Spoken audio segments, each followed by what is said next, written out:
오늘 말씀은 고린도전서 10장 31절에서 11장 1절까지 말씀입니다. 고린도전서 10장 31절부터 말씀 봉독합니다. 그런즉 너희가 먹든지 마시든지 무엇을 하든지 다 하나님의 영광을 위하여 하라.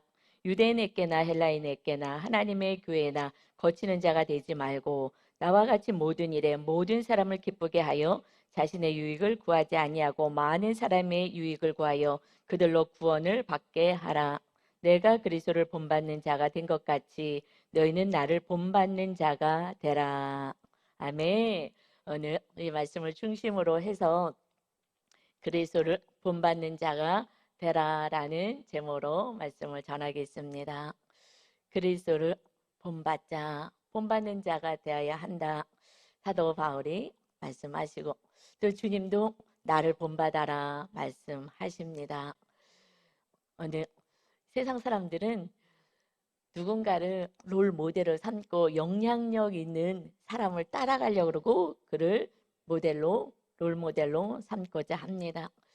그래서 그와 같은 어떤 성공이든 어떤 삶을 살고자 합니다. 그러나 우리 구원받은 하나님의 백성들은 오직 예수 그리스도가 우리와 함께 하시기에 오직 주님을 닮는 그리스도를 닮고 그리스도를 본받는 그러한 인생이 되어야 합니다. 주님은 이 땅에 오셔서 하나님의 아들이 어떻게 하나님의 자녀들이 살아야 하는지를 그대로 몸소 보여주셨어요.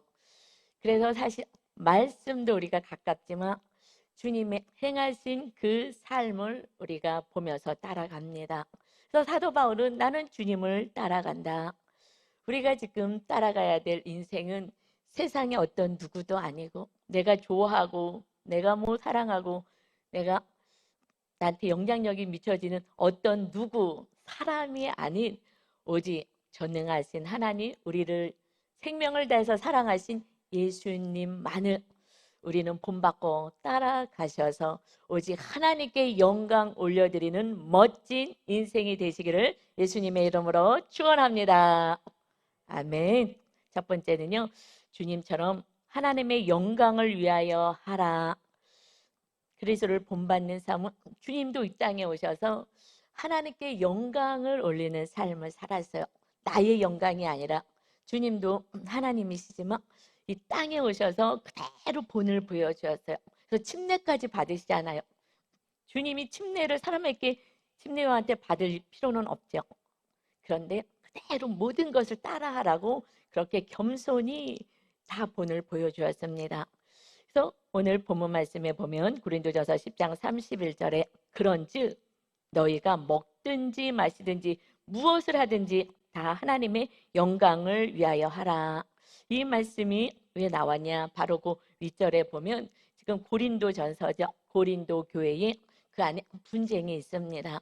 그래서 여러 가지 문제들이 있어서 이걸 어떻게 했으면 좋겠습니까? 라고 질문에 왔을 때에 지금 이렇게 편지글로 하나님의 말씀을 이렇게 전합니다. 그런데 거기에 어떤 일이 있었냐?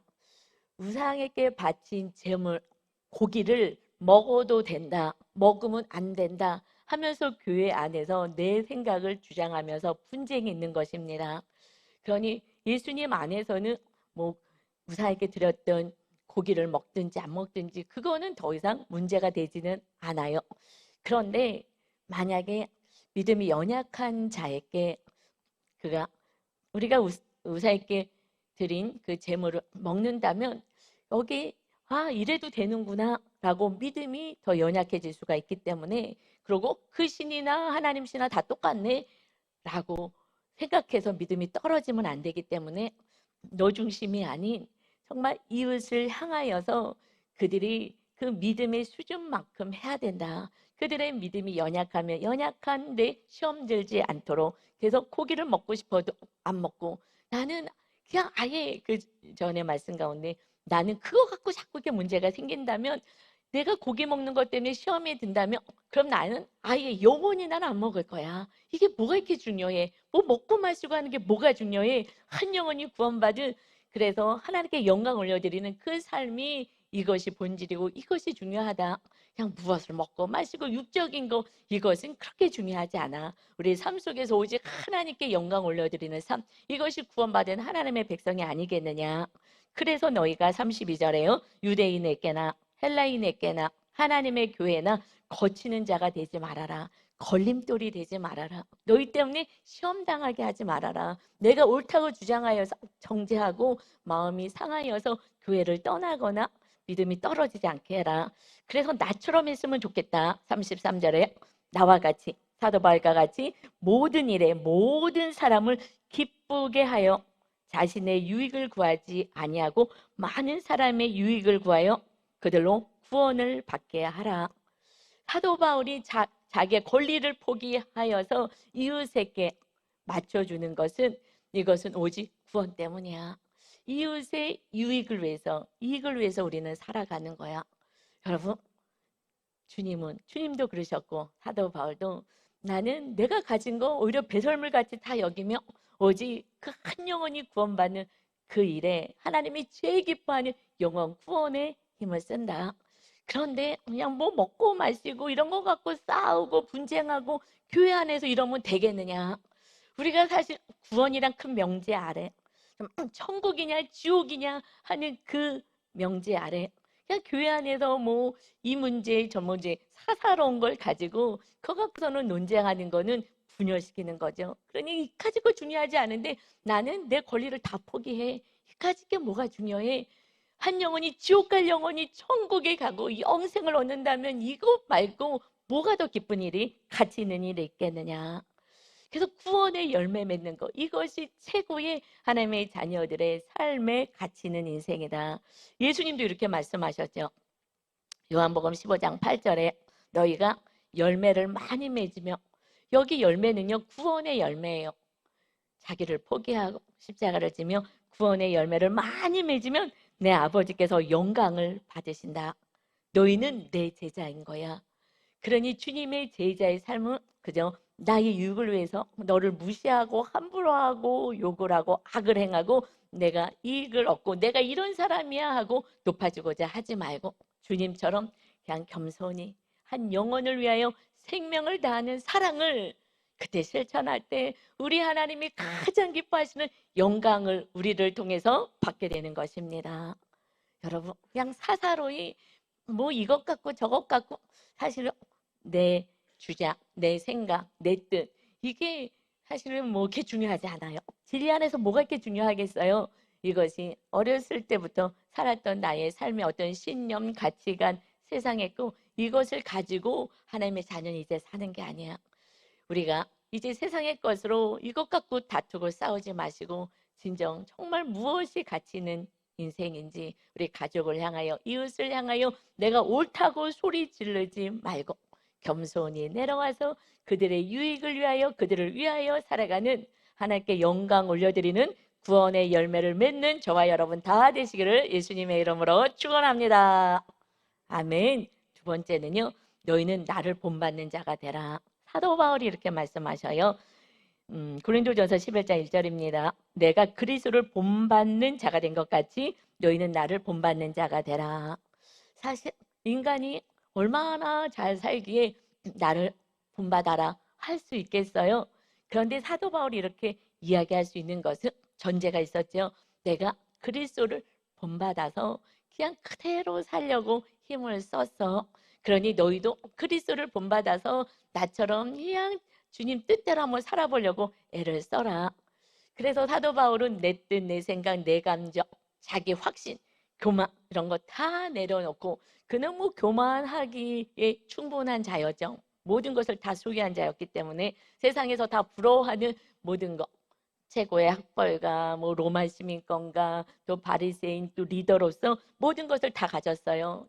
그러나 이것을 다 내려놓고 오직 주님이 걸어가신 길을 그대로 나도 따라가겠다.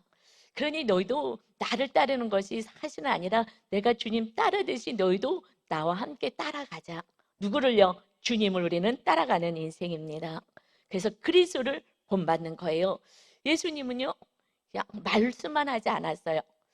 우리도 교회에서 이렇게 설교를 해요. 근데 제 삶이 이렇게 되지 않는다면 우리 성도들은 따라오지 않을 거예요. 예수님은 이 땅에 오셔서 친히 몸으로 어떻게 살아야 되는지를 보여주었어요. 그래서 특히 목사인 저와 또 리더들은 먼저 앞장서서 그대로 삶의 현장에서 보이려고 몸부림을 쳐야 합니다. 그래서 우리 현수막을 벽에다 붙여놨죠. 말씀으로 살아내는 교회. 완전하진 않지만 그래도 우리가 주님을 따라가자. 이 땅에서 하나님께 영광 올려드리는 삶을 사자. 그래서 우리 교회는 말씀으로 살아내는, 사실 우리가 살아낼 수는 없어서 성령님 보내주신 거예요. 그러나 우리가 결단을 해야 되는 거예요. 나는 말씀대로 살겠다. 나는 내 뜻을 이루고 살지 않고 나는 주님을 닮아서 살겠다. 라는 그런 의지와 결단이 있을 때 주의 성령님이 행할 수 있는 힘을 공급하십니다. 아멘. 그런데 예수님은 어떻게 본을 보여주셨는지 우리가 그 사건을 한번 보도록 하겠어요. 십자가에 달려 돌아가시기 바로 전에 최후의 만찬, 제자들하고 식사를 합니다. 그러니까 굉장히 중요한 그런 시간이죠. 그래서 너무너무 중요한 마지막 식사를 제자들과 함께 하면서 주님이 갑자기 식사하다가 일어나셔서 겉옷을 벗고 그리고 수건을 허리에 돌리고 대야에다 물을 떠가지고 그리고 제자의 발을 씻어주며 그리고 그 발을 수건으로 깨끗이 닦아주시는 거예요. 더러운 걸 다 씻어주시고 발에 더러운 것. 근데 그것은 종들이, 노예들이 하는 거였습니다. 그런데 주님이 그렇게, 그 제자들은 또 다 도망가고 배신할 제자들이었어요. 그걸 다 아시며도 불구하고 그렇게 행하시는 거예요. 그래서 이제 베드로의 발을 닦으려고 했더니 베드로가 안 됩니다, 안 됩니다 하는 거예요. 왜냐하면 종들이 하는 것, 예수님이 하신 데니 발을 내밀 수가 없는 거예요. 그래서 안 된다고 막 했을 때에 요한복음 13장 7절에 예수께서 대답하여 이르시되 내가 하는 것을 너가 지금은 알지 못하나 이후에는 알리라. 내가 왜 발을 씻는지 지금은 이해할 수가 없지. 그러나 알게 될 거야. 베드로가 이르되 내 발을 절대로 씻지 못하리이다. 예수께서 대답하시되 내가 너를 씻어주지 아니하면 내가 나와 상관이 없어. 내가 너 발 씻어주지 않는다면 너하고 나하고는 관계가 없는 거야. 내가 이 발을 씻어줄 때 하나님하고의 이 자녀의 관계가 형성되는 거야. 그러나 이 발을 씻어주지 않으면 그러면 너하고는 아무 상관이 없는 그러한 상황이 된다 했을 때에 이제 베드로가 수제자잖아요. 아, 그래요? 아, 이게 그렇게 중요한 거였어요? 주님이 발 씻어주는 게? 그렇다면 주님하고 나하고 상관이 없다면 안 되죠. 나는 주님을 사랑하는데. 그래서 9절에 시몬 베드로가 이르되 주여 내 발뿐 아니라 손과 머리도 씻어주세요. 아, 그래요? 그럼 발 말고요 손도요. 그리고 내 머리도요 하면서 막 이렇게 들이대는 거예요. 난 주님을 사랑해요. 주님 나 이건 다 씻어주세요. 그래서 주님과 나는 깊은 교제와 사랑을 누리고 싶어요 라고 했을 때에 예수께서 이르시되 이미 목욕한 자는 발밖에 씻을 필요가 없느니라. 온몸이 깨끗하다. 이것은 무슨 말이냐? 주님이 온몸을 씻어주신 거예요. 언제? 이제 십자가에서 죽으시고 우리의 모든 죄를, 생각과 감정과 또 우리가 지은 모든 죄를 다 머리부터 발끝까지 씻어주어서 우리는 목욕한 자야. 온몸이 깨끗한 자가 되었어.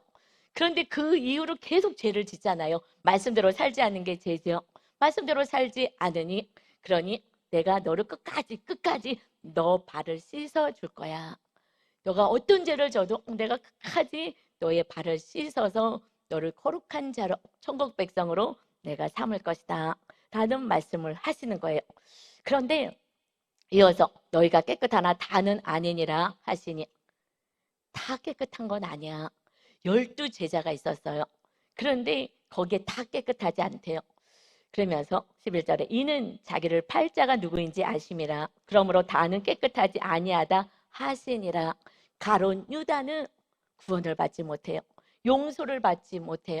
왜냐하면 그는 돈을 사랑하는 자였어요. 그래서 예수님을 은 30에 팔았어요. 그러나서 이게 또 막 죄책감이 있는 거예요. 자책이 되는 거예요. 후회가 되는 거예요. 아, 이러면 안 되는데.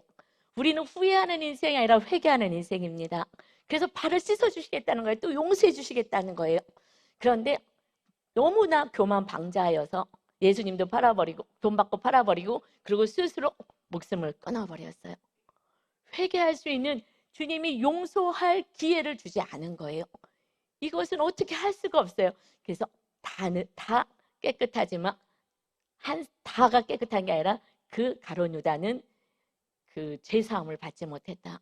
구원을 받지 못했다 말씀이에요.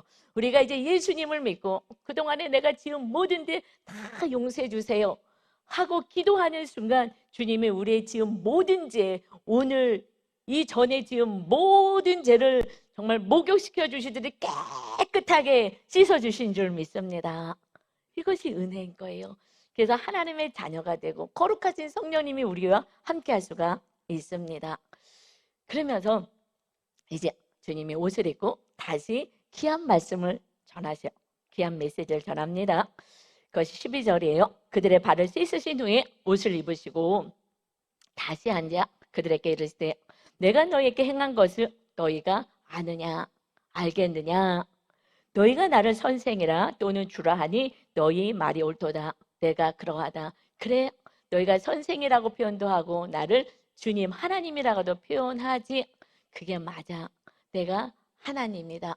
그런데 14절에 내가 주와 또는 선생이 되어 하나님인 내가 너희의 발을 씻었으니 그것도 어떤 제자들의 발이요 다 배신하고 떠나. 그런 제자의 발을 씻었으니 너희도 서로 발을 씻어주는 것이 옳으니라. 내가 신이고 하나님의 아들인데 이 땅에 내려와서 내가 너희 배신할 너희 내가 다 알면서도 무릎 꿇어서 종처럼 너희들의 죄를 용서해줘서 그러니 너희가 서로 발 씻어주고 용서해주고 죄를 씻어주는 것이 마땅하지 않겠느냐. 발 씻어주는 게 용서해주라는 거예요. 그냥 매일매일 짓는 이런 자범죄다. 이거 용서해주는 게 마땅하지 않냐. 이것이 옳으니라. 근데 여기서 옳으니라는 그 언어가요 오페일로라는 언어를 써요. 이것은 빚을 지다. 그래서 뭐뭐 할 의무가 있다. 우리는 주님의 사랑에 빚진 자인 거예요. 그래서 여기서 옳다 꼭 그래야 돼 라는 단어를 쓰지 않고 이것은 마땅히 해야 되는 거야. 너희가 빚진 자 아니냐. 너희들의 온몸을 다 씻어주시고 구원받았어. 앞으로 너희가 죄를 져도 나는 늘 끊임없이 용서해 줄 거야. 나는 한량없이 용서해 줄 거야. 그런데 너희가 또 이렇게 죄를 진 자 그를 용서하지 않는다면 너희가 빚진 자 아니냐. 주님의 사랑에 빚진 자, 그 은혜를 입고 그 큰 용서를 받은 자가 나에게 조금 악을 행했다고 이것을 용서하지 않는다면 이거는 마땅하지 않다. 빚진 자의 삶이 아니지. 이렇게 하면 안 된다. 이들을 용서하여 마침내 구원에 이르게 해야 한다 하고 주님이 친히 이 본을 보여주셨어요. 말로만 하지 않으셨어요. 말로 하는 건 쉬워요. 저도 설교만 하는 거는 쉬워요. 말씀 가지고 뭐 기록된 것 같고 여러분 이런 말씀 저런 말씀 있으니까 그대로 하세요. 이거는 얼마나 쉬워요. 그거는 종교인 목사인 거예요. 종교인. 신학교에서 종교 이 말씀을 알았어요. 그리고 가리키는 거예요. 말씀을 졸졸. 그러나 이제 정말 주님의 참된 제자는 살아내야 되는 거예요.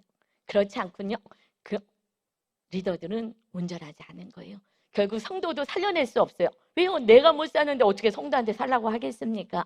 그래서 주님이 이렇게 말씀하셔요. 이어서 15절에 내가 너희에게 행한 것 같이 너희도 행하게 하려 하여 본을 보였노라. 우리가 본을 보여야 성도님도 조금이라도 따라오고 또 제가 가정에서 본을 보여야 그래야 주님이 살아계신 것을 알게 되는 거예요. 본을 보이는 인생이 진짜 하나님의 자녀의 삶인 줄 믿습니다. 본을 보여야 되는 거예요. 행해야 되는 것이에요. 행함이 없는 믿음은 죽은 믿음이야. 그런데 믿음 있다고 생각을 하는 거예요. 여러분 이제는 행하는 자 현수막에 벽에 붙여놓는 것이 아니라 정말 우리의 마음 안에 이 말씀을 심겨서 주님처럼 사도 바울처럼 정말 작은 것이라도 그래서 먼저 저는 용서하는 일에 힘을 썼어요. 왜냐하면 용서를 안 하면 제 안에 천국이 이루어지지가 않아요. 그리고 많은 사람을 미워하면요 마음은 쎄하매요. 여러분 그려본 사람은 쎄하매요. 그러는 한 명 한 명 용서하죠. 한 명 한 명 용서하기 시작하며 이게 쎄함했던 마음이 점점 흐려지면서 회색빛깔. 제가 오랫동안 저는 회색빛깔이었어요. 용서가 안 되는 몇 명들이 있었거든요. 회색빛깔에서 이제 용서를 다 했어요. 다 했어요. 정말 이를 악물고만 금식하며 용서를 다 했어요. 성령님 도와달라고. 내가 주님의 그 큰 사랑을 아는데 용서할 수 있는 힘을 달라고. 그리고 기도했을 때에 그때 성령 하나님의 충만한 임재를 통해서 제가 용서할 수 있게 되었어요. 지금은 천국을 누립니다. 누군가가 또 미워할 대상이 또 나타나잖아요. 또 한마디도 상처받을 수도 있고요. 그러면 마귀는 자꾸 공격하거든요. 그럼 빨리 무릎 꿇어서 그냥 기도하는 거예요. 내 힘으로 안 되니까 성령님 도와주세요. 성령님 도와주세요.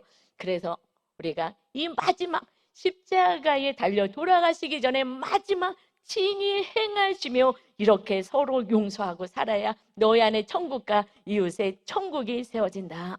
이제 우리가 내 뜻을 따라 살지 말고 주님처럼 사도 바울처럼 정말 나의 권리를 다 포기하고 낮은 자가 되어서 종처럼 무릎 꿇어 이웃의 허물을 덮어주고 용서할 수 있는 그 믿음의 큰 수준까지 올라가시기를 예수 그리스도의 이름으로 축원합니다. 아멘. 지금은 한꺼번에는 안 될 거예요. 그러나 한 사람씩, 먼저 한 사람씩 용서하기 시작합니다. 그러나 너무 멀리 있고 또 이렇게 연락할 수 없는 상황이라면 그러면 내 안에서 그를 용서해서 뽑아내고 그리고 충고하고 기도하면 되겠고요. 그렇지 않고 연락할 수 있다면 전화라도 하고 그래서 정말 서로 용서가 사랑으로 갈 수 있도록 할 때에 그때의 천국을 이 땅에서도 여러분이 누리는 인생이 됩니다. 이것이 여러분 이제 다 아멘이시죠? 아멘. 이거 저 수없이 설교한 말씀 아니겠어요? 우리 교회 테마 새 계명이기 때문에. 그러는데 아멘은 해요. 근데 일주일 동안은 또 노멘으로 살아간단 말이에요. 어떻게? 이것을 그럼 제가 구체적으로 살아낼 수 있는 이제 디테일한 방법을 제가 경험하고 성경에 나와 있는 대로 설명할게요. 이제부터 적용을 어떻게 해야 되는지 알려드릴 테니까 말씀을 통해서 그러니까 정말 정신 차려서 잘 들으시기 바랍니다. 이제 적용인 거예요. 여기까지는 이론이잖아요. 다 알아요. 이제 주님의 말씀이에요. 안 되잖아요. 안 되더라고요. 잘 안 돼요. 근데 언제부터 되기 시작하느냐? 세 번째는요. 나의 죄를 직면하여 서로 사랑하라. 먼저 나의 죄를 직면해야 되는 거예요. 직면은 내가 이거 잘못했는데 하나님 용서해 주세요 하고 회개하는 정도를 넘어서 와, 내가 정말 죄인이었구나. 내가 악한 모습이 있었구나 하는 정말 심령 깊은 곳에서 탄식이 나오는 그게 직면이에요. 그때 돌이키는 회개가 돼요. 그리고 그때부터 용서와 사랑. 내가 이런 죄인인데 누구를 정죄하겠어요? 나의 모습을 정확히 보게 될 때에 그때의 용서와 사랑이 됩니다. 근데 오늘 말씀 베드로를 통해서 정말 극명하게 나오고 있어요. 그런데 우리가 직면하는 게 쉽냐고요? 내 모습이 안 보이잖아요. 너 모습은 너무 잘 보이는데 정말 세세하게 잘 보이는데 내 모습은 너무 안 보이잖아요. 근데 언제? 주님이요? 사건을 허락하셔요. 마귀가 주는 사건이든 그래도 마귀가 괴롭힌다 하더라도 허용해 주셔요. 어느 선에서 하나님이 보내시는 사건은 허용해 주셔요. 그것을 통해서 착각 엑스레이, 영적인 엑스레이를 찍게 하시는 거예요. 사건이 왔다. 저 인간 때문에 내가 또 힘들어. 하나님 이럴 수가 있습니까? 하지 마시고요. 주님 안에 우리는 있잖아요. 우리는 지금 마귀 안에 있지 않아요.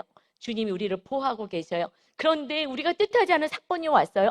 이건 하나님의 메시지가 있는 거예요. 너 모습 봐 하고 엑스레이 가서 찍듯이 착각 찍어주고 우리의 모습을 볼 수 있게 하는 사건이에요. 한번 성경에서 베드로가 어떤 모습으로 가는지 보겠습니다. 예수님이 이어서 말씀하셔요. 요한복음 13장 33절에 내가 너에게 본을 보였다 하시면서 작은 자들아 내가 아직 잠시 너희와 함께 있겠노라. 너희가 나를 찾을 것이나 일찍이 내가 유대인에게 너희는 내가 가는 곳에 올 수 없다고 말한 것과 같이 지금 너희에게도 이르노라. 내가 갈 거야. 어디 가요? 지금 십자가에 달려서 우리의 죄값을 대속하시고 그리고 3일 만에 부활하셔서 천국에 가실 거잖아요. 그래서 내가 잠시 너희와 함께 있는다. 최후 만찬하시고 이제 잡혀서 십자가에 돌아가실 거기 때문에 잠시 너희와 함께 있을 것이다. 그래서 너희가 나를 찾을 것이나 일찍이 내가 유대인들에게 얘기했지 내가 가는 곳에 너희가 올 수 없다. 유대인들은 메시아를 기다렸어요. 그런데 메시아 구원자 예수님이 오셨는데 믿지 않아요. 왜요? 교만해서. 그리고 그들이 생각하는 그 생각에는 우리가 생각하는 메시아는 저 갈릴리 지역의 저렇게 총구석에서 목수의 아들로 올 수가 없는 거야 하고 주님을 거부했어요. 그들은 그 로마 속국에서 해방된 이 세상에서 잘 살게 해줄 메시아를 찾은 거예요. 예수님은요 영생을 주러 오셨어요. 그 후에 이 땅의 삶도 책임져 주십니다. 먼저는요 영생인 거예요. 이 땅에서 잘 먹고 잘 살다 지옥 가면 꽝이잖아요. 그래서 하나님의 아들이 온 인류의 구원을 위해서 온 것을 이 작은 죄 많은 인간들이 어떻게 알겠어요? 세상 사람들에게 아무리 얘기도 모르고 사실 교회 안에서 아무리 얘기해도 천국과 지옥이 안 믿어진다고 하시는 분들이 의외로 있어요. 이것이 너무 안타까운 것이. 그러니 주님 아무리 말씀을 해도 왜요? 내 안에 왜 천국과 지옥과 주님이 하나님의 아들로 온전히 믿어지지가 않느냐? 내가 사랑하는, 내가 의지하는 다른 게 있기 때문에 이것이 온전히 주님이 내 안에 임할 수가 없는 거예요. 주님만 부여잡을 수가 없는 거예요. 그래서 유대인들은 못 간다. 그런데 그곳에 내가 먼저 간다 하고 이제 갈 때가 됐다라고 말씀을 하셔요. 그러고 나서 제일 중요한 계명 핵심을 이제 34절 35절에 이어서 말씀하십니다. 새 계명을 너희에게 주노니 서로 사랑하라. 내가 너희를 사랑한 것 같이 너희도 서로 사랑하라. 주님 우리에게 생명 다하여서 사랑하신 것처럼 사랑해라. 너희가 서로 사랑하면 35절 이로써 모든 사람이 너희가 내 제자인 줄 알리라. 나는 이제 천국에 먼저 가서 너희가 있을 집을 준비하고 너희 데리러 올 거야. 너희들은 이 땅에서 어떻게 살아야 되며 서로 사랑하며 용서하며 그러고 살아가야 하는 거야. 내가 너를 사랑한 거 내가 본을 보였지. 십자가 지고 이 배신할 제자들까지도 무릎 꿇어서 다 용서하고 사랑한 거 이렇게 너희도 사는 거야. 이게 핵심이에요. 그런데 여러분 베드로는요 이 메시지 핵심에는 관심이 없어요. 성도님들 가운데서도 이 진리는 목사님 맨날 저에게 하신다. 관심이 없어요. 그게 핵심인데 핵심에는 관심이 없어요. 왜요? 나는 주님을 믿는 이유가 다른 게 있거든요. 베드로가요 관심이 없어요. 베드로도. 그래갖고 우리가 그러면 새 계명을 주십니까? 우리가 그럼 서로 사랑하는데 주님처럼 이렇게 하는 거예요? 그래서 거기에 대해서 뭐 질문하든지 뭐 이래야 되는데 거기에는 관심이 없어요. 가장 중요한 핵심 생명을 얻게 되는 건 관심이 없고요. 베드로가요 주님 떠난다고? 어디로 가? 가면 안 되지. 우리의 리더가 되어가지고 우리가 오른쪽 왼쪽에서 이렇게 높은 자리를 차지해야 되는데 어디로 간다는 거야? 유대인들처럼 그렇게 생각한 거예요. 메시아를. 36절에요. 시몬 베드로가 이르되 주여 어디로 가시나이까? 예수께서 대답하시되 내가 가는 곳에 너가 지금은 따라올 수 없으나 후에는 따라오리라. 지금은 너가 생명이 천국 갈 때가 안 됐으니 나중에 사명 감당하고 오게 될 것이야. 했더니 아무리 얘기해도요. 내가 육의 사람은 육으로 해석해요. 아무리 영적으로 설교해도요. 육으로만 받아요. 베드로가 이르되 주여 내가 지금은 어찌하여 따라갈 수 없나이까? 주를 위하여 내 목숨을 버리겠습니다. 나는요. 목숨을 바칠 정도로 주님 사랑합니다. 주님 제자입니다. 하고 자기 의를 나타내는 거예요. 주님이 지금 십자가 지고 갈 거니 너희들은 정말 나처럼 십자가 지고 사랑해서 천국 올 수 있게끔 해라. 그래서 많은 사람들을 구원시켜라 하는데 그리고 지금은 못 따라와. 나중에 올 거야. 영적인 얘기를 하시는데 육적으로 어디 따라가요? 난 끝까지 갈 거예요. 내가 목숨 내더라도 난 갈 거예요. 하고 이야기합니다. 여러분 우리가 성령의 사람 거듭나지 않으면 설교를 아무리 들어도요. 육으로 해석해요. 뭔 소리지? 모르겠네.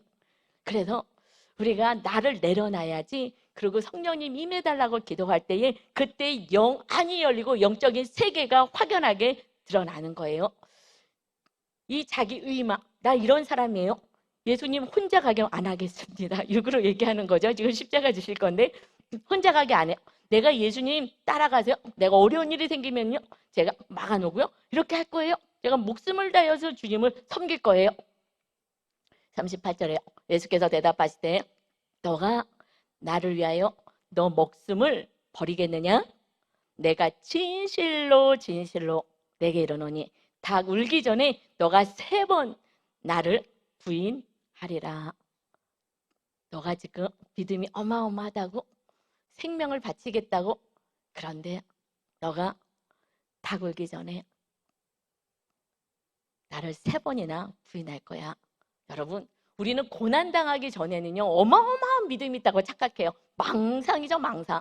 그래서 사건을 하나님이 보내셔서요, 우리가 교만해지면요 너랑 싸우려고 그래. 너가 틀렸다고. 그래서 너를 가리키려고 해요. 그렇기 때문에 너 모습 좀 봐 하고 지금 사건을 착각, 영적인 상태를 찍어주시기 위해서 사건을 하나 허락하셔요. 이것이요, 예수님이 이제 잡히셨어요. 그래서 그 대제사장 뜰에 잡혀서 신문을 받습니다. 근데 멀찍이 바깥들에서 예수님이 어떻게 되나 하고 구경을 해요. 그래도 주님을 사랑하니까 그래서 거기 쫓아간 거예요. 요한도 갔어요. 요한도 가고 베드로도 갔습니다. 그런데 거기서 누군가가 예수님 지금 신문 받고 막 고난을 당하는데 얘기해요. 너 예수랑 같이 있었는데? 얘기를 하는 거예요. 주님 지금 고통 중에 있는데 나도 이거 잡혔다가는 이러다가는 고난을 너무 당하겠구나. 나 몰라. 그가 누군데 몰라. 한 여종이 또 와서 아니야, 너 예수랑 같이 있었는데? 라고 했을 때 나 그거 몰라. 나 예수 몰라. 목숨까지 바치겠다고 했는데 말입니다. 우리가 고난의 사건, 어떤 사건이 올 때 우리들의 믿음이 드러나는 거예요. 그래서 하나님이 요한도 있어요, 거기. 요한에게는 안 그러고 왜 베드로에게만 이럽니까? 그래가지고 이제 드디어 세 번째 또 얘기하는 거. 너 분명 그 도당이야. 너 예수와 한패잖아. 라고 했을 때 그때는요 너무 두려운 거야. 이러다가 잡혀 죽을까 봐 목숨까지 내겠다고 해놓고서는, 그래서 74절에 마태복음 26장 74절, 베드로가 저주하여 하며 맹세하여 이르되 나는 그 사람 예수 알지 못하노라. 그 사람 저주해요. 절대 모른다고 막 저주하고 맹세하며 모른다고 하는 거예요. 그때 곧 닭이 울더라.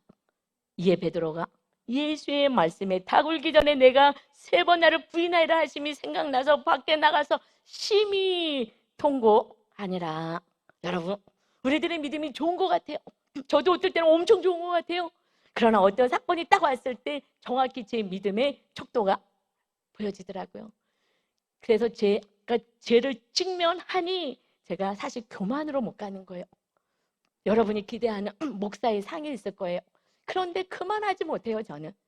그래서 보통 때는 잘하는데 또 어떤 또 큰 사건이 왔을 때 제가 딱 무너지는 순간이 있어요. 물론 빨리 회개해서 또 빨리 일어서긴 하지만 그 모습을 보면 나도 어찌할 수 없구나.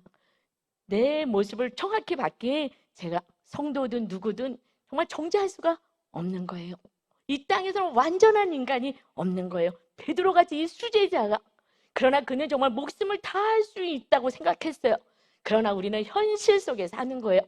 예배당에서는 아멘 할렐루야 충분히 할 수 있어요. 막 손 들고 막 뭐 엄청 춤추고 막 믿음 좋은 모습으로. 그러나 삶의 현장에서 우리는 쓰러지는 거예요. 삶의 현장은 예기치 않은 일들이 일어납니다. 거기서 우리는 승리하는 것이 삶의 예배가 영적인 예배이다라고 말씀하셔요. 그래서 이제 베드로는요 교만방자하여서 나를 뭘로 보십니까? 어디 가십니까? 내가 목숨을 다하여 주님을 지키고 나는 목숨을 바칠 것입니다 했던 그가 너무 창피한 거죠. 너무 부끄럽고 주님께 너무 죄송하고 그러니 통곡을 하는 거예요. 야, 내가 이 정도밖에 안 되는 것이 주님을 저주하고 주님을 모른다고 내 입으로 주님과 3년을 넘게 동고동락하고 주님의 놀라운 기적과 모든 말씀을 다 보고 배웠어요. 그랬는데 한순간에 그냥 안 되는 거예요, 믿음이. 그래서요, 나는 이거밖에 안 되는구나. 정확히 나를 직면하니 내 모습을 정확히 보게 될 때 그때 통곡이 나오는 그것이 온전한 회개에 이르는 거예요. 그전에는 이런 거 잘못했습니다, 용서해 주세요. 사실 입으로 하는 거고요. 직면할 때 내 모습을 정확히 봤을 때 그때 온전한 회개가 되고 그때 주의 성령님이 그를 장악할 수가 있는 거예요. 교만한 자에게는 성령님이 함께할 수가 없습니다. 말씀도 지켜낼 수 없어요. 그런데 이제 베드로가 내 모습을 정확히 봤어요. 나 요거밖에 안 되는구나. 내가 주님 앞에 이럴 수가 있는가 하고서는 정말 겸손히 낮아진 자기를 보게 됩니다. 그래서 겸손해졌어요. 그는 이제 고향으로 가서 다시 터벅터벅 고기 잡는 일들 합니다. 주님은 누구에게 찾아오냐? 낮아진 자, 겸손한 자, 심령이 가난한 자에게 찾아오시는 거예요. 그래서 하나님은 주님은 그 사건을, 요한도 있는데 굳이 베드로에게 3번씩 쫓아가서 그 예수와 한패라고 얘기하게 하는 거예요. 그때 그 믿음이 정확히 드러났어요. 그때의 겸손한 그에게 주님은 찾아오셔요. 여러분, 누가 주님을 만난다고요? 겸손한 자, 심령이 가난한 자가 주님을 만나는 거예요. 여러분이 가진 게 뭐가 있어서 이것을 부여잡고 산다면 주님을 온전히 만날 수는 없는 거예요. 내 모습을 정확하게 볼 수 있는 직면은 정말 축복인 거예요. 그래서 때로는 얼마나 수치스럽습니까? 이 수치스러운 그 상황을 하나님이 허락하신다는 거예요. 왜요? 우리를 온전케 하셔서, 주님이 찾아오셔서 우리와 함께 하시길 원하셔서 그렇습니다. 주님이 낮아진 베드로를 갈릴리까지 찾아가셨어요. 그리고 물어봅니다. 뭘 물어봤을 것 같으세요? 그 주님이 너 믿음 있다더니 그렇게 너가 행동하느냐? 이렇게 하지 않으셔요. 어떻게 해요? 그의 마음을 주님은 알고 계셔요. 그래서 너 나 사랑하니? 로 시작합니다. 성경은요, 사랑이에요.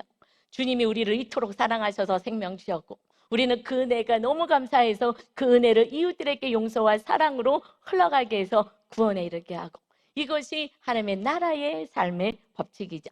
예수님이 물어봅니다. 요한복음 21장 15절입니다.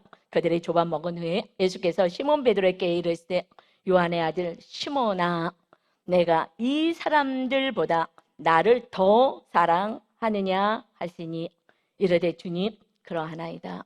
내가 주님을 사랑하는 줄 주님께서 아시나이다. 이르시되 내 어린 양을 먹이라. 내 주님 사랑하죠. 이제 차마 얘기할 수도 없는 거예요. 목숨 버리겠다고 다 해놓고서는 이렇게 도망가고 주님을 저주하고 한 이 모습이 이제는 입도 뻥끗할 수가 없어요. 하지만 그는 통곡했다는 것은, 그리고 거기까지 쫓아갔다는 건 다른 제자들 안 갔는데 말입니다. 그것은 주님을 사랑하는 거예요. 주님은 내가 안다. 너 나 사랑하는 거 알아? 주님 아시잖아요. 저 주님 사랑해요 라고 당당하게도 얘기 못하는 거예요. 제가 어느 날 저는 당당하게 얘기하다가 정말 이 사건들을 만나고 나서는 정말 고개를 숙여서 주님 사랑합니다가 되더라고요. 이 고개를 바짝 들고 사랑합니다 옛날에 했거든요. 제 의의가 넘쳤을 때는, 내가 막 잘하는 게 많다고 생각할 때는. 그런데 내 모습을 딱 직면하고 났을 때는 아유, 죄인입니다. 저는 아무것도 못합니다. 그래서 베드로는요, 주님 아시잖아요. 주님 말씀하는 거예요. 그래, 내가 알아. 너가 나를 사랑하는 거 내가 알아. 그런데 네 육이 연약하여서 그 고난이 올까 봐 두려웠던 거지. 내가 안다. 여러분, 여러분의 지금 모든 형편을 주님은 잘 아셔요. 우리가 믿음으로 박차고 나가지 못하는 연약함이 있는 것도 아셔요. 그러면서 오늘 저와 여러분에게 다시 묻습니다. 이 말을 3번 반복하세요. 너가 나를 사랑하느냐. 첫 번째는요, 이 사람들보다 더 사랑하느냐. 더 사랑해야 주님만을 따라갈 수가 있거든요. 그리고 또 다시 3번을 물어보죠. 왜냐하면 3번 부인했잖아요. 그 죄책감, 정말 이 자책의 마음에서 구원해 주시는 거예요. 3번 주님 사랑합니다 고백하면서 그를 편안하게 해주는 거죠. 내적 치료해 주시는 거예요. 너 나 사랑하느냐? 똑같이. 그렇습니다. 사랑합니다. 못해요? 주님 아시잖아요. 내 양을 치라. 내 어린 양을 치라. 3번째, 너가 나 사랑하느냐? 여러분 주님 사랑하십니까? 아멘이십니까? 사랑하느냐? 주님, 그 다음에 이제 근심이 되는 거예요. 난 진짜 사랑하는데 내가 그때 좀 연약했지. 두려움이 딱 순간 와서 그런 건데 근심하면서 주님이 모든 것을 아시잖아요. 나 주님 사랑해요. 여러분, 우리가 주님을 사랑할 때 주님의 말씀에 아멘이 되는 거고요. 언제 사랑해요? 우리가 겸손히 낮아졌을 때 나의 모습을 정확하게 보고 주님 없이는 살 수 없습니다. 내 힘으로 살 수 없습니다. 고백할 때에 그때 사명을 주셔요. 내 어린 양을 먹이라. 성도들을 돌봐라. 우리 교회 지금 리더가 많이 필요하거든요. 그런데 리더 될 마음이 없는 거예요. 오늘 이 시간에 주님이 말씀하셔요. 내 어린 양, 주님의 어린 양인 거예요. 지금 말씀도 먹여야 되고 그들을 돌봐야 되고 어려움도 들어줘야 되고 그러는데 그럴 리더가 별로 없는 거예요. 지금은요. 그냥 교회만 왔다 갔다. 교회만 와도 다행이죠. 사실은 다 인터넷으로 예배 드리는 거예요. 한동안 교회 막 몰리더니 나오시더니 이제 또 많이 천안에 확산이 되니까 쫙 빠지더라고요. 그냥 인터넷에서 드리고 위험스러우니까 그냥 편하게 나 혼자 믿겠다고 해요. 근데 주님은요, 나 사랑하니 용서하고 사랑해서 큰 영혼도 구원에 이르게 해라. 이게 나의 기쁨이다 말씀하십니다. 여러분 정말 주님의 오늘 질문에 주님을 사랑합니다 고백한다면 베드로처럼 잘 훈련받아서 이제 양육하고 여러 가지 훈련을 잘 받아서 살아내는 주님의 말씀을 따라 사는 그리스도를 본받는 훈련을 잘 하셔서 진정으로 살아내는 리더로 세워지시기를 하나님께 영광 올려드리는 멋진 인생이 되시기를 예수 그리스도의 이름으로 축원합니다. 아멘. 오늘 제가 따끈따끈한 이 간증 하나를 소개하도록 하겠습니다. 어저께 올라왔어요. 그리스도를 본받기 위해서 힘쓰는 집사님의 간증입니다. 거기 질문이 있어요. 내가 오늘 회개해야 할 탐심은 무엇입니까? 그것이 내가 그리스도인으로서 겸하여 섬길 수 없는 우상임을 인정합니까? 나의 탐심이 우상임을 인정합니까? 라는 질문에 이번 주 수요일 새싹 큐티인의 내 믿음이 자라도록 대가 없이 도와주는 분은 누구인가 하는 질문과 이유에 대해 적는 내용이 있었다. 새싹 큐티는 애기들, 유치원들, 그 애기들 그 묵상집이에요. 엄마가 이제 매일 같이 해주는 거야, 이 엄마가. 그래서 아이는 그 질문에 내 믿음이 자라도록 대가 없이 도와주는 분이 누구입니까? 하고 대상과 이유로 적어라 했더니 아이는 엄마 아빠라고 말하며 그 이유는 자신을 위해 기도해주고 걱정해주며 사랑해주기 때문이라고 말하며 나를 안아주었다. 사랑하는 나의 마음을 아이가 알고 있다는 것이 정말 감동적이었고 아이에게 무엇이든지 다 해주고 싶은 마음과 무슨 일이든 이겨낼 수 있는 힘까지 생기는 것 같았다. 이게 부모가 이 말 한마디에 힘이 불뚝불뚝 나는 거예요. 부모가 해준 게 뭐가 있냐고 이러면 정말 힘 다 빠집니다. 주님도 마찬가지겠죠. 이 사건을 통해서 이제 주님과 아버지의 사랑으로 갔어요. 아이와 새싹 큐티를 하며 나도 부모님과 하나님 아버지에게 대가 없이 큰 사랑을 받았음에도 그 사랑을 잊고 살아가는 모습을 보게 되었다.